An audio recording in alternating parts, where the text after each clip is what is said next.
Olá, bem-vindo a mais um estudo do Grupo de Estudo da Doutrina Espírita. Hoje vamos dar continuidade em exemplos das propriedades do perispírito. Vamos trazer mais algumas situações onde podemos destacar algumas das propriedades. Não conseguiremos destacar todas, mas para que a gente possa ter ideias de quais são essas propriedades, e algumas delas nós vamos ver que são, de certa forma, repetitivas em situações, porque fazem parte realmente das características, por assim dizer, do nosso processo de evolução. Desejo a todos que a paz e a luz do Mestre Jesus estejam sempre presente. Hoje aqui na companhia dos meus amigos Norberto Simonetti, Carlos Luz e Paulo Lodi. A exposição de hoje vai ficar a cargo do Norberto. Norberto, bem-vindo, fique à vontade. Muito boa noite, amigos que estão aqui conosco estudando. Uma boa noite a você que nos assiste aí pelo YouTube, né, pelas mídias sociais. Então, o Paulo Marzanati já fez a devida introdução. Nós vimos já do programa anterior, trazendo diversos casos para que a gente pudesse, assim, exemplificar as propriedades do perispírito. E vamos dedicar também este programa para o mesmo intuito, para que essas 17 propriedades sejam efetivamente entendidas, né, por nós, tá bem? Então, vamos lá. No primeiro slide, nós só trazemos, não vamos comentar mais cada uma delas, né, só para vocês lembrarem das diversas propriedades do perispírito. E nós aqui estamos fazendo uso, né, deste livro aqui, Perispírito, do Zalmino Zimmermann, né, como livro-texto. Então, caso o leitor queira, perdão, você que está nos assistindo, caso você queira se aprofundar a esta propriedade, há inúmeros outros livros. Nós estamos seguindo este daqui e fica como sugestão também de leitura para você, tá bom? Vamos lá, Paulo, próximo slide. Na verdade, eu preciso até confidencializar uma coisa com vocês. Eu trouxe uma série de exemplos, nós trouxemos, na verdade, os amigos também nos ajudaram neste intuito, diversos casos, principalmente de André Luiz, né, em André Luiz, que a gente poderia estar falando para mostrar as propriedades dos espíritos. A propriedade do perispírito. Acontece que se a gente prestar bem atenção, toda a obra de André Luiz, e depois aqui comentando aqui nos bastidores, o nosso amigo Paulo Lodi lembrou com muita propriedade, não só André Luiz, mas tantos outros livros de outros espíritos, psicografados por outros médiuns, que trazem histórias do plano espiritual, mostram também, sem exceção, essas propriedades do perispírito, né? Mas, se o amigo que está nos assistindo não conhece, não leu uma obra de André Luiz, penso que é dos espíritos, considero que é o espírito que trouxe, que mais discorreu, mais descreveu o plano espiritual para todos nós, né? Então, por exemplo, em Nosso Lar, que é o slide que nós estamos trazendo, né? André Luiz, por que quando ele desencarnou, e o amigo pode, se não leu o livro, talvez tenha assistido ao filme, né? Por que André Luiz, ele foi para o umbral? E o umbral é aquela região de sofrimento, é uma região de sofrimento que se assemelha ao inferno. Com a diferença que lá no umbral não tem nem o capeta e nem o tridente, né? Isso não existe. Mas é uma região de sofrimento para os espíritos. Por que André Luiz, que mecanismo que fez André Luiz, na verdade, ir para esta região e não ir para uma região de um plano espiritual feliz, né? Teve um caso também lá no filme que que a mãe de André Luiz vem visitá-lo e ele não percebe a presença da mãe, né? Bom, então vamos fazer por parte aqui. Por que André Luiz foi para o umbral e não para uma colônia, né? Pelo padrão vibratório dele, pelos sentimentos, pelas emoções que ele sentia, ele se projeta tal qual um imã, né? Ele busca essas regiões de sofrimento, né? Algo tipo de um padrão imantado, né? Que a gente efetivamente é atraído para uma região deste jeito. No segundo exemplo, também, André Luiz, né? Na verdade, a mãe dele vem visitá-lo e ele não percebe a presença da mãe. Então, por quê? Porque a mãe dele já vivia num plano espiritual superior. A densidade do perispírito dela era muito mais sutil, né? Muito mais sutil, menos grosseira do que a dele, ao ponto dele não perceber a presença da mãe. Por que André Luiz, numa outra ocasião, que onde ele vai, ele tem o mérito de visitar a mãe dele, porque ele precisa se preparar, né, para esta visita? Pelo mesmo motivo que a mãe dele também precisou se adequar, os espíritos evoluídos precisam se adequar espiritualmente para quando vem para uma região mais inferior do ponto de vista espiritual, inferior, né? Eu estou contando aqui, eu fico lembrando de casos deles, eu vou fugir um pouquinho do nosso lar. Tem um outro caso que André Luiz discorre, não me pergunte qual que é o livro, mas eles estão numa assembleia, existe lá um cone de vidro e as pessoas estão esperando ali que se materialize uma entidade que vem de planos espirituais, vem de um plano espiritual superior. Ele observe, ele já é espírito, mas ele vai precisar se materializar para proferir uma palestra para aqueles que estão ali. Olha como funciona a questão, por exemplo, né, da densidade. É uma propriedade que a gente pode pegar ali. Densidade, ter mais ou menos matéria no perispírito. Visibilidade, no plano espiritual, há espíritos que não percebem um outro, né? Olha que coisa interessante. Decorrente da matéria rarefeita, da constituição rarefeita, sutil, quintessenciada do perispírito, né? Ah, que bacana. Numa outra situação em nosso lar, o André Luiz ele tem o mérito de visitar a família ainda encarnada, e quando chega lá, né, ele vê que a esposa estava com outro companheiro, e aí gera nele um sentimento de raiva, de indignação, né, se sentindo, entre aspas, né, traído, né? Se descuidou das emoções ali. É claro que ela tinha todo o direito de constituir a sua vida com outro companheiro, né? Mas ele gera essas emoções. Olha o que é a sintonia de novo. Esta sintonia, esse sentimento que ele tem, projeta novamente para o plano espiritual, né?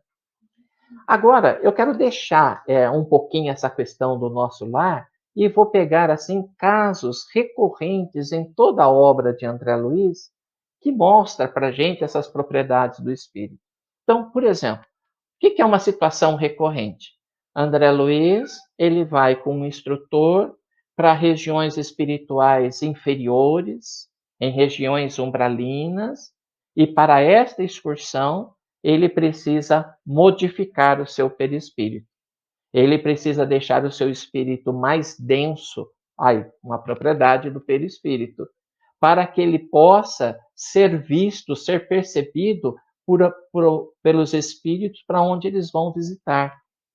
Uma outra situação é que eles tomam a aparência, não só deixar o perispírito mais denso, mas a aparência daqueles, para eles poderem se infiltrar e para que eles, os habitantes dessas regiões, possam pensar que o instrutor e André Luiz são dali, daquela colônia mesmo, né?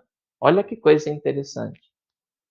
Uma outra situação que nos remete à propriedade do perispírito. Do nosso lar até uma determinada região, eles vão volitando, vão voando, né? Não precisa andar como nós. Eles se transportam pelo espaço, que a gente poderia falar voando, né? Mas chega em determinada região umbralina que o ambiente é tão denso, ele é tão denso que ele não consegue mais volitar. Olha que coisa interessante, tal a densidade o que acontece ali no plano espiritual. Bom, uma outra situação que eles presenciam ali. E aí eu vou trazer uma passagem que eu achei bem interessante. Bom, eles nessas regiões umbralinas, o que chama muita atenção de André Luiz são os espíritos disformes que tem ali. Ele falava, se eu não estou exagerando aqui, falava, verdadeiros monstros, pessoas, espíritos disformes, e muitos num aspecto de animal, né? Algo muito comum também que nós presenciamos em reunião mediúnica. Olha que coisa interessante. Isso daí mostra outra propriedade do perispírito, a plasticidade, a mutabilidade do perispírito. Olha, duas propriedades do perispírito. Uma outra situação recorrente em André Luiz, ele conta que quando ele recebe a visita de espíritos evoluídos, esses espíritos são iluminados, eles têm luz, ele tem um clarão, né? Uma coisa que não acontece quando eles vão visitar os espíritos em regiões umbralinas, que ali tem ausência total de luz, né? Olha que bacana. Mas eu quero trazer, só para não deixar passar em branco, eu quero trazer para vocês uma passagem do livro Libertação. Eu acho que seria interessante. Não vou pegar. Desse slide aí, Paulo, mas eu quero pegar aqui uma passagem do livro mesmo e trazer para o amigo como que acontece essas situações de zoantropia. O que é zoantropia? É o espírito tomar a forma de um animal, né? Ou quando ele passa a ser um lobo, né? Fazendo uma alusão ao lobisomem, né? É uma liantropia. Olha que coisa bacana. Olha essa passagem do capítulo 5 do livro Libertação. Diz assim, abre aspas. Em seguida, fixando sobre ela. Ela era um espírito sofredor, uma pessoa que estava sob o jugo de um juiz das trevas. Em seguida, fixando sobre ela, o juiz olhando para esse espírito, as irradiações que lhe emanavam do temível olhar, asseverou o temperitório. Aí é o juiz do mal falando lá. A sentença foi lavrada por si mesmo. Não passa de uma loba. De uma loba. À medida que repetia a afirmação, qual se procurasse persuadi-la a sentir-se na condição do irracional mencionado, notei que a mulher, André Luiz falando, profundamente influenciável, modificava a expressão fisionômica, entortou-se-lhe a boca, a cerviz curvou-se, espontânea para a frente, os olhos alteraram-se dentro das órbitas, simiesca expressão revestiu-lhe o rosto, ou seja, uma expressão de gato, né? De um gato. Olha que interessante. Via-se patente naquela exibição de poder do juiz do mal, exercendo um poder magnético sobre o espírito, entre aspas, acusado, né?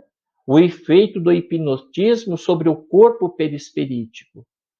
E aí as coisas vão para o caso segue para outras situações, né? Deixa eu pegar aqui.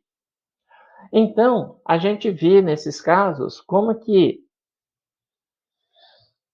o perispírito está sujeito efetivamente a essas propriedades, né? Então, quando o espírito está ali, mas ele muda o aspecto, a plasticidade do perispírito, né? Olha que coisa interessante. Mas isso, logicamente, não está só nos livros de André Luiz, nos livros de Divaldo, também na codificação, no livro dos médiuns, né? Quando existe quando Kardec, principalmente falando sobre os fenômenos de efeitos físicos, bicorporidade, transfiguração, vidência e materialização, fenômenos de transporte. O que é o fenômeno de transporte? É quando um espírito taca a pedra na casa da pessoa, né? E fenômeno de aporte é quando existe um fenômeno de transporte, mas, por exemplo, Kardec fez esse exercício lá, fechar numa sala totalmente fechada, janelas fechadas, portas fechadas, o grupo se concentrava e um objeto delicado, bonito, era formado ali na mesa. Por exemplo, uma rosa, um anel, teve até doce de padaria. O exemplo não é meu, está no livro dos médiuns, né? Então, o aporte é a materialização de objetos delicados, bonitos.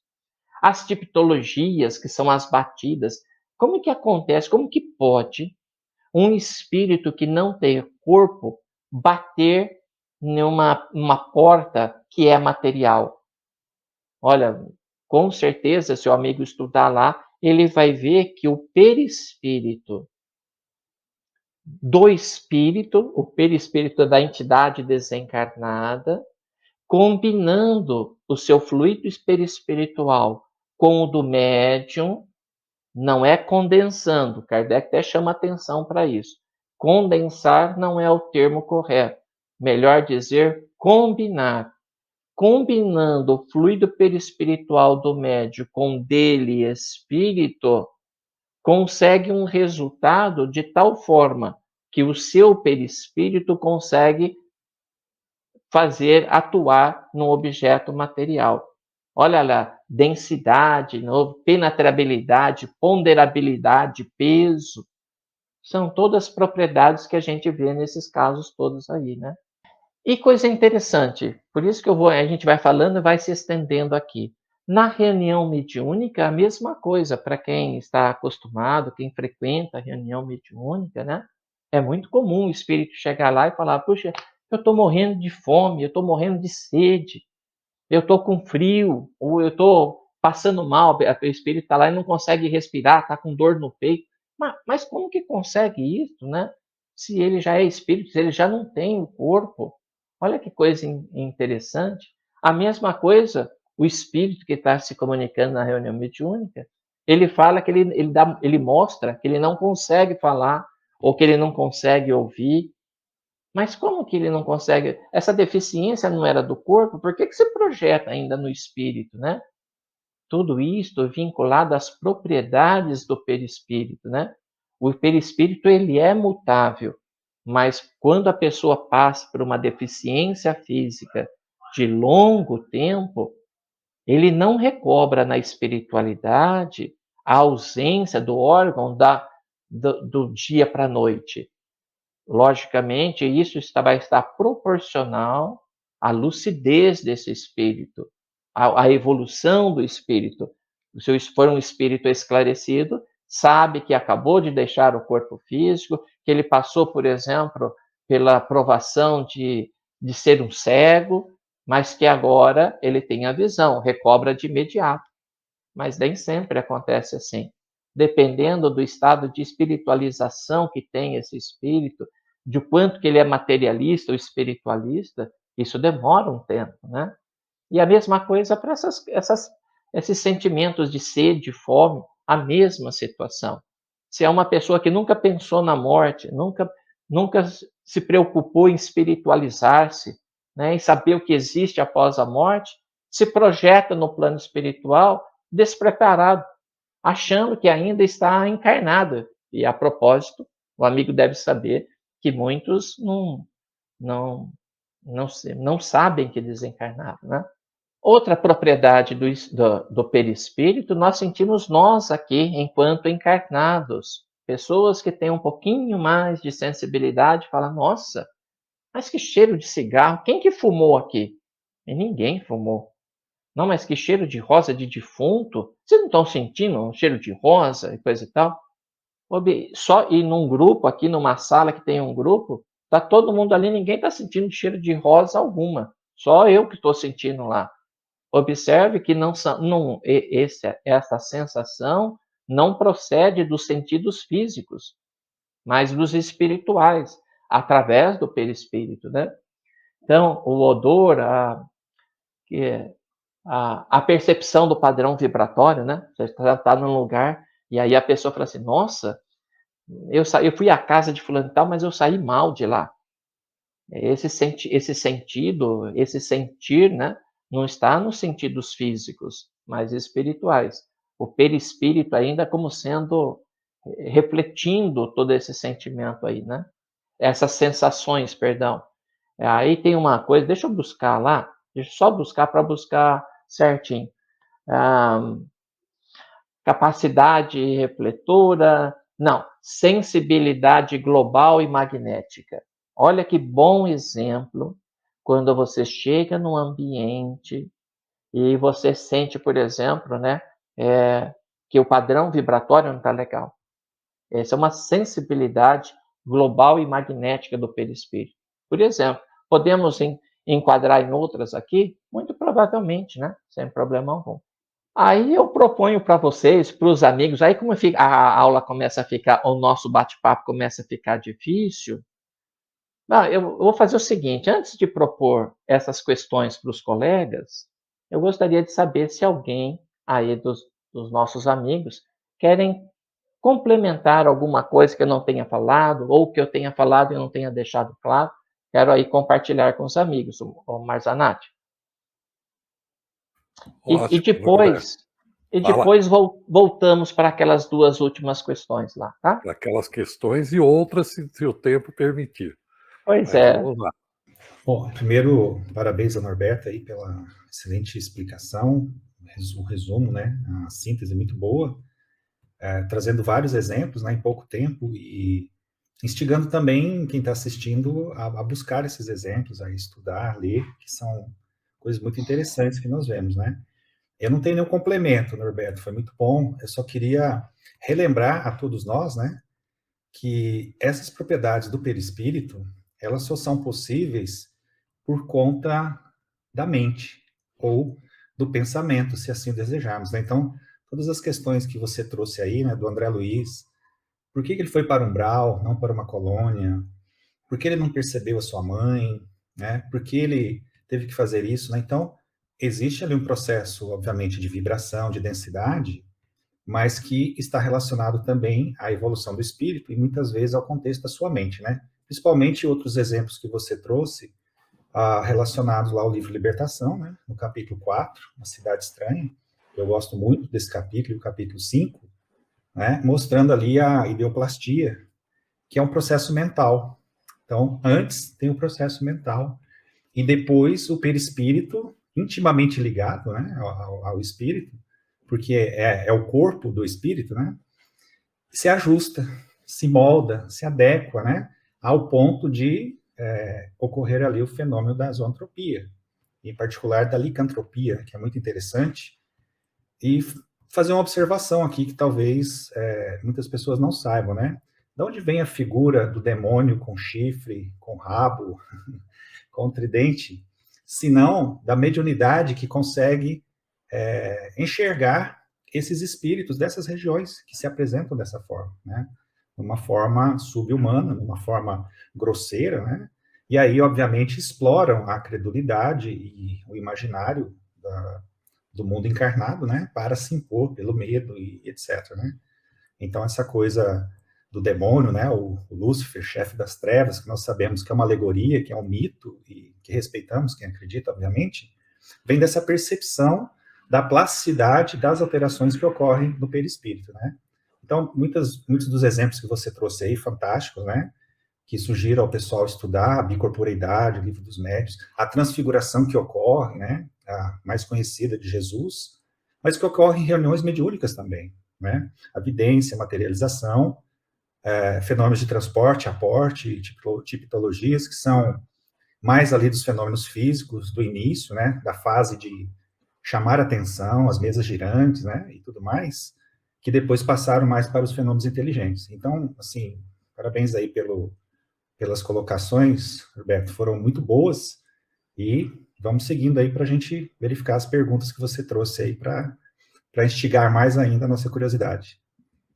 Eu quero fazer, vamos dizer, dois comentários, pelo menos o que vem na minha cabeça, né? Aproveitando até o gancho que o Paulo falou, da visão que nós podemos ter, né? Ou de como eles se apresentam como as formas de animais, deformações, coisas desse tipo. E a gente não vai entrar agora, né? Nós vamos aprofundar, que nós vamos falar um pouco mais para frente sobre isso.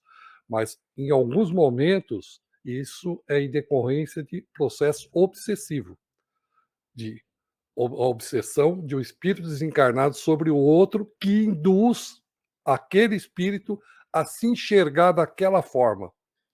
E ele acaba assumindo aquela forma, por esse processo obsessivo. Isso nós vamos falar mais para frente, quando nós entrarmos em obsessão.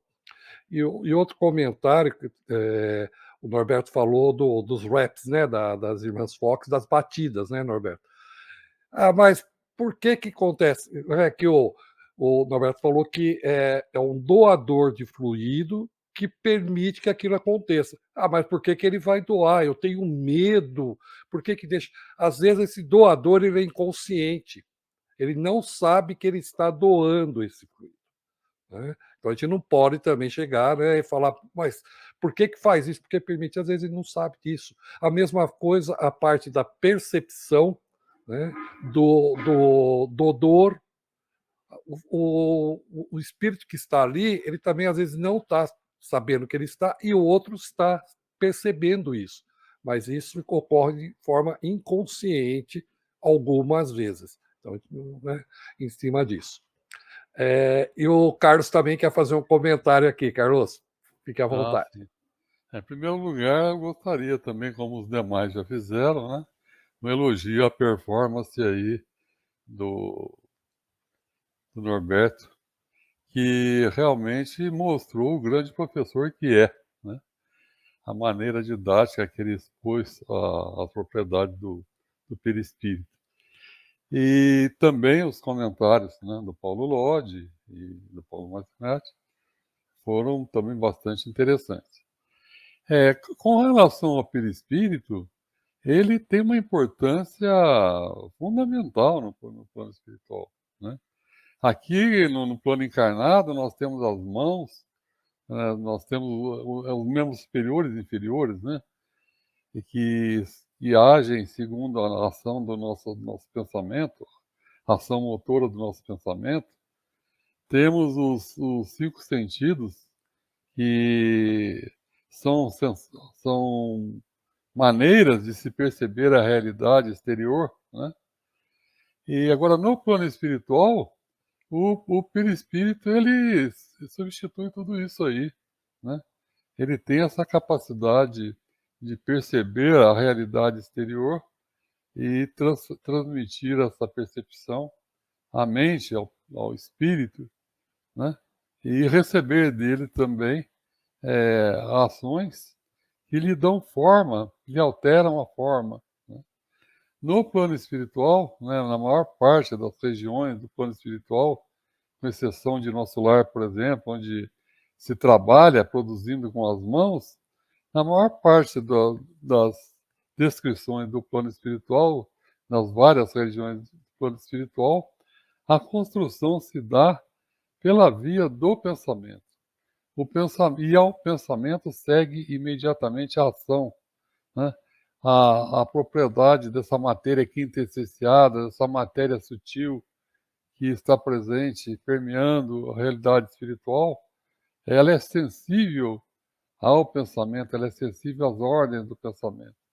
A gente viu no exemplo que o Norberto deu, né, da transformação em uma loba, né, daquela moça sendo julgada lá no livro Libertação, ela assumiu as feições de uma loba, né, num processo de licantropia, que é um caso particular da zoantropia, em que o perispírito assume a forma de uma loba.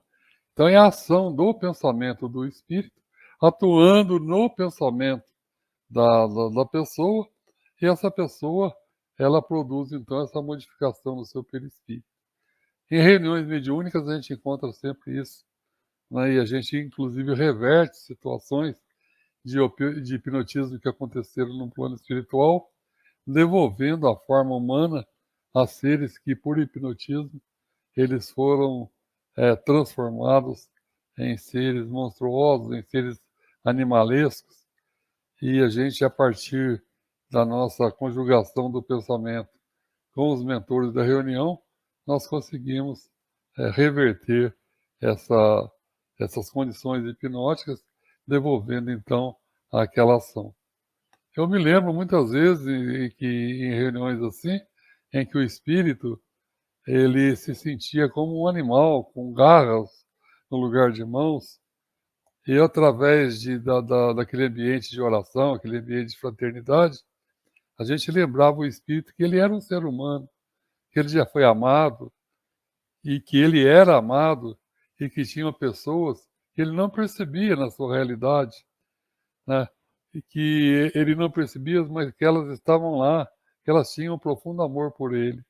Que ele já foi acariciado por uma mãe, que ele já se alimentou do leite dessa mãe, que com muito carinho, que muito amor passava a ele, né? Ele era amado e se sentia, era uma criança muito linda nos braços dela.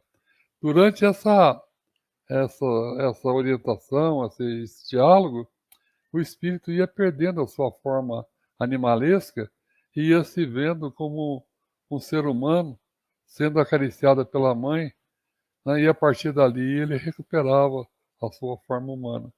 Então daí a gente vê a importância de se conhecer teoricamente essas propriedades do perispírito para que possamos usar esse conhecimento em nossos trabalhos, especialmente em reuniões mediúnicas.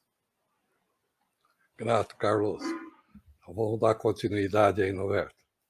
Excelente colocações de todos vocês, principalmente relembrando, né?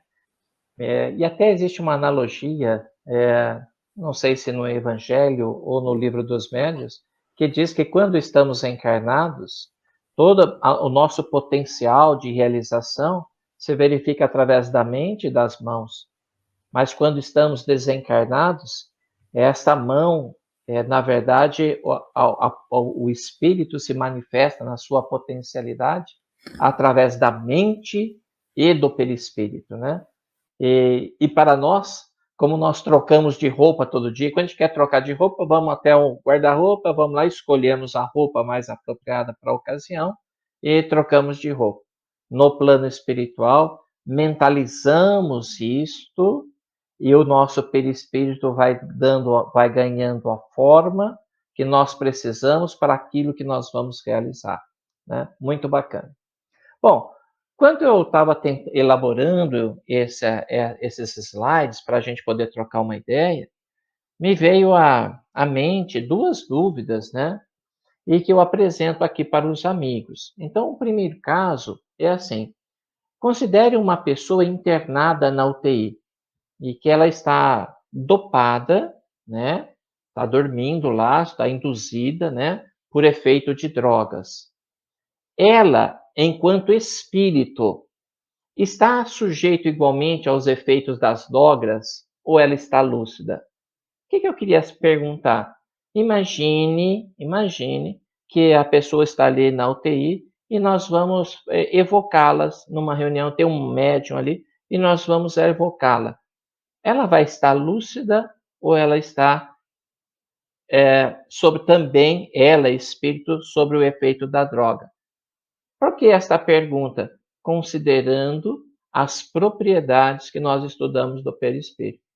gostaria de compartilhar a opinião de vocês. E já quero me antecipar só ao amigo que está nos assistindo, que a doutrina espírita é uma ciência, e como tal, as respostas podem divergir de uma pessoa para outra, conforme o entendimento dela. Isso não tem nada de errado, né? Cada um vai criando o seu mapa mental e vai tendo uma ideia disso. Importante a gente acompanhar aí, né, compartilhar o raciocínio dos amigos. Meus amigos, está aí a questão para a gente estudar. Paulo, fique à vontade. Ok, excelente pergunta, Norberto, né? E que provavelmente suscita muitas dúvidas aí no meio espírita. E eu vou ser polêmico aqui. Eu acho que não tem uma resposta única para essa pergunta. Explico. Nós estávamos falando há pouco acerca da zoantropia e da culpa no mundo espiritual. Então, eu queria evocar aqui a questão da culpa também quando nós desencarnamos, né? Questão 621, onde está escrita a lei de Deus? Na consciência. Então, enquanto encarnados, é comum dizermos que a nossa consciência está tranquila. Mas quando desencarnamos, como ocorreu com André Luiz, para onde é que ele foi? Para o umbral. Mas ele se achava quites com a lei de Deus e um bom cidadão. Então, a consciência do espírito é diferente. E aí, o que aconteceu com ele? Sentiu ali todas as feridas no seu corpo perispiritual do mal que ele fez ao corpo físico, né? Então, aqui entra o processo mental que nós comentamos, né? E o processo mental é fundamental para essa resposta do Norberto, né? A lucidez do espírito, o equilíbrio espiritual da entidade, né? E por que muitos espíritos reencarnam com deformidades? Vamos pensar no caso da nossa irmã lá que virou uma loba, né? Ela foi induzida magneticamente por um espírito ali muito habilidoso. Mas quantos de nós chegamos ao mundo espiritual com culpas e acabamos ali deformando o próprio perispírito pelos erros que nós cometemos? Vide o livro Tormentos da Obsessão, onde o Divaldo relata, o Sanatório Esperança, vários médiuns, vários espíritos que falharam e estão lá dormindo por conta da culpa. Aí eu começo a responder a pergunta do Norberto. Se evocarmos esses irmãos para uma reunião mediúnica, os teremos ali? Não. Não tem condição, né? Então, é uma resposta. É um caso. No caso dos hospitais, do drogado, como o Norberto comentou, aqui vale a regra. A consciência não está no corpo, está no espírito. Então, se o corpo está anestesiado ou drogado, o espírito está fora do corpo e está consciente. E ele pode, sim, aparecer, ser evocado numa reunião.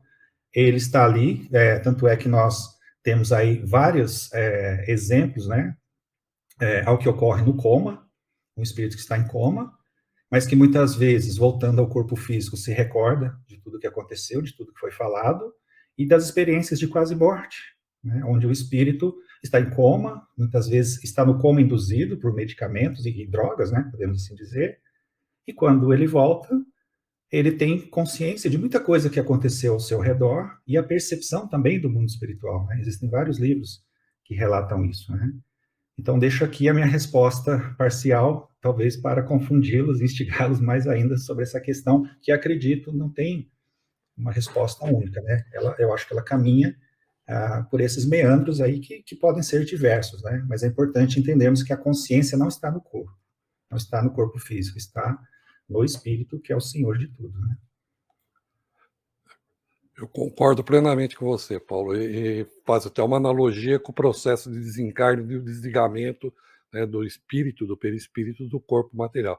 Não tem uma regra, cada situação é uma situação, e para cada nível, vamos dizer assim, de evolução, de conhecimento desse espírito, da sua aceitação do momento, que ele está passando, uma série de coisas realmente interfere. Concordo com você, não existe regra para isso, no meu entendimento, por tudo que eu já vi. Vamos lá, então. Só para deixar claro o motivo desta primeira pergunta, né? Porque, como nós sabemos, cada célula do nosso corpo tem a sua correspondente no corpo espiritual, né? Então, é muito próxima.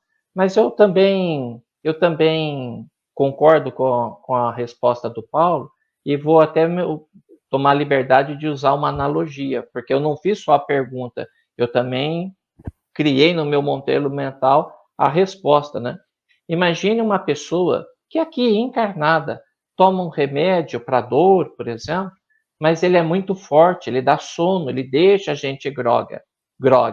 Observe que tem pessoas que falam assim, e eu não estou bem, eu estou grogue porque eu tenho efeito do remédio. Mas conversa com desenvoltura, tá ali sob efeito da droga, mas está lúcido, né? Tem pessoas que tomam o mesmo remédio, na mesma dor, o cara dorme que parece estar desencarnado, né? Olha aí que resposta à droga. Do ponto de vista espiritual, entendo que a evolução espiritual vai fazer com que ele comporte de situações diferentes, né? Vou Vamos trazer lá. o Carlos, Norberto, eu vou trazer o Carlos, que ele Pois quer não? também contribuir. Chega mais, Carlos. Ótimo, ótimo. Eu concordo com todos os três aí que me antecederam, né? Essa questão do Paul Lorde falou que a sede da consciência é no espírito, e o Paulo Roserato falou que essa aqui existe casos particulares de um e de outro. Eu imagino que na situação, primeiro, em reuniões mediúnicas, quando manifestam entidades que estão ligadas a alguém que está bêbado, essa entidade, inicialmente, ela se manifesta como se estivesse bêbada. E logo em seguida ela volta uma lucidez nela, né? O recurso da espiritualidade trazem essa lucidez de volta. Ou seja, apartam do corpo a consciência. Quer dizer, quando a consciência está mais apartada do corpo e ela se manifesta assim, ela se torna mais lúcida. Quando ela está mais conectada ao corpo, ela está submetida à influência do corpo. E lembrando que nós somos um binômio espírito e corpo, né? Em estudos anteriores, a gente lembrou, né, um exemplo dado pela Anete, né, palestrante espírita e formada na área, né, de neurologia, que o caso da TPM, né, em que mulheres muitas delas são verdadeiros anjos de ternura durante todo o mês, mas 3 dias elas se transformam. Quer dizer, qual que é a diferença nesses 3 dias que elas se transformam de anjo em demônio? É exatamente a presença de hormônios que não tinham nos outros dias. Então, esses hormônios atuam nesse binômio espírito e corpo e fazem com que as partes mais negativas do espírito afluam, ela se mostrando no seu relacionamento. Então, isso aí ela destacou bem essa importância. A gente tem que sempre se lembrar que somos espírito e corpo, né? Então, o corpo tem essa ação, tem esse peso, né? E uma pessoa, então, em estado de coma, ela pode estar muito próximo do corpo, e aí ela está submetida está adormecida como também em termos de consciência. Ou ela pode estar mais afastada e como um balão cativo, ela pode dar comunicação em reuniões mediúnicas sem estarem como um espírito daria, né? Então, há casos e casos, né?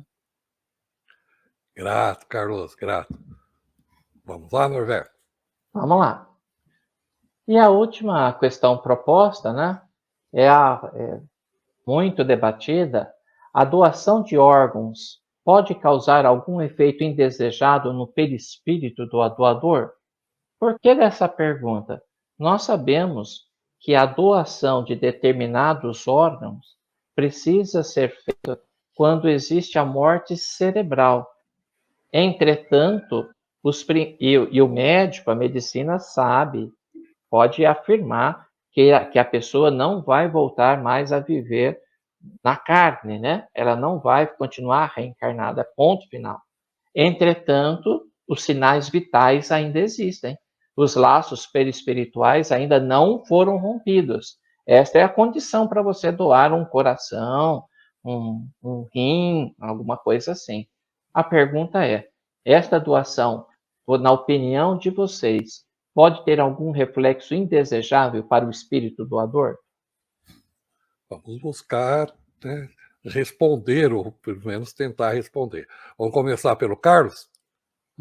Pois é. O meu pensamento nisso aí é bastante simples. Vai depender do grau de evolução do espírito, né? Você tem um espírito evoluído, por exemplo, ele desencarna, ele abandona a sua casa, o seu lar, todas as propriedades materiais e vai para a realidade espiritual e vai viver lá e não tem problema nenhum. Agora, tem espíritos materialistas apegados à coisa material que ficam ligados à casa, e nessa situação chegam a incomodar os moradores ali, achando que eles estariam invadindo a sua propriedade, né? Assim também, se o doador de órgãos for um espírito evoluído, ele vai se sentir feliz de ter feito essa grande caridade. Agora, se for um espírito materialista, ligado, achando que é apegado ainda ao corpo físico, ele vai achar que está sendo mutilado, que estão apostando de algo que é dele. E aí ele pode causar algum problema nesse caso. Daí, se acontecer um caso desse, uma reunião mediúnica, com certeza, esclarecerá essa entidade e o plano espiritual promoverá o seu encaminhamento de maneira adequada. Grato, Carlos.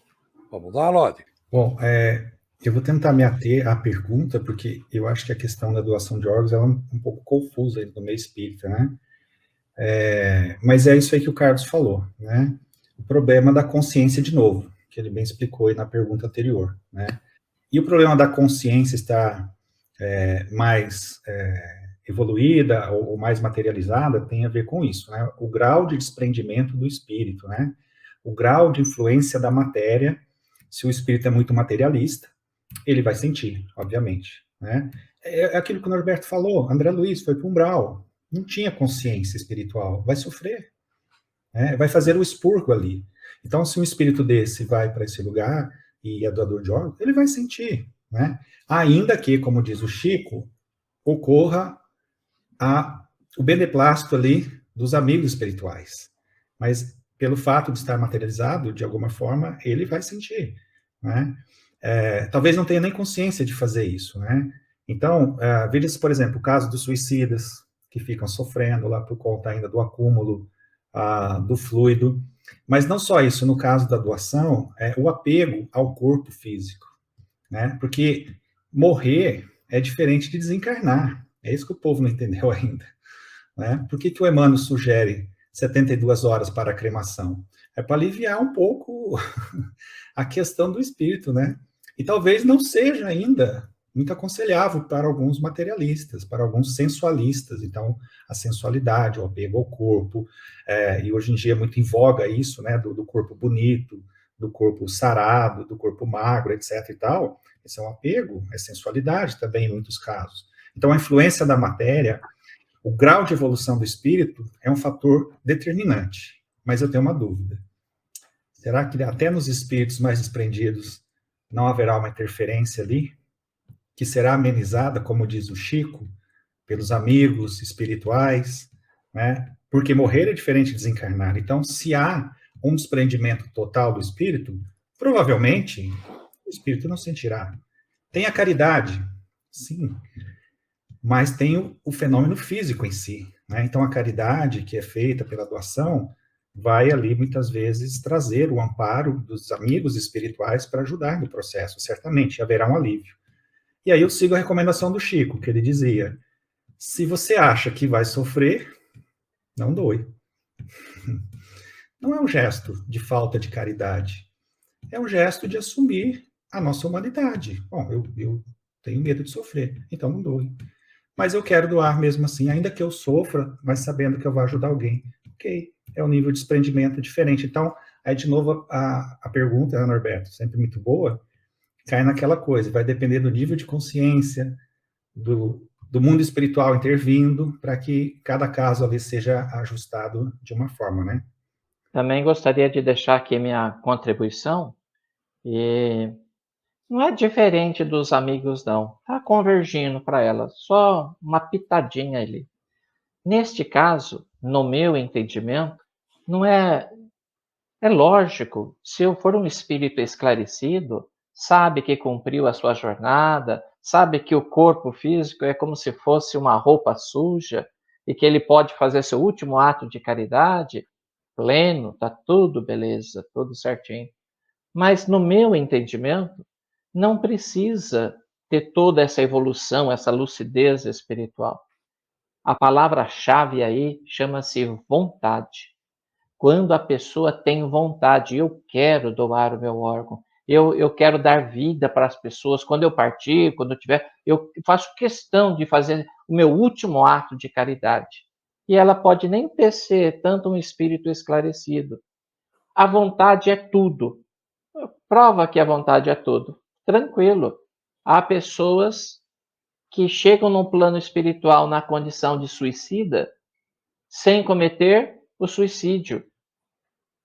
Mas porque foram pessoas que queriam morrer, pessoas que tentaram morrer, só não tiveram êxito por questões fortuitas. Então, neste caso, eu reconheço, aí o Paulo, todos, o Carlos, você também, a vontade é tudo. Deve respeitar a vontade da pessoa.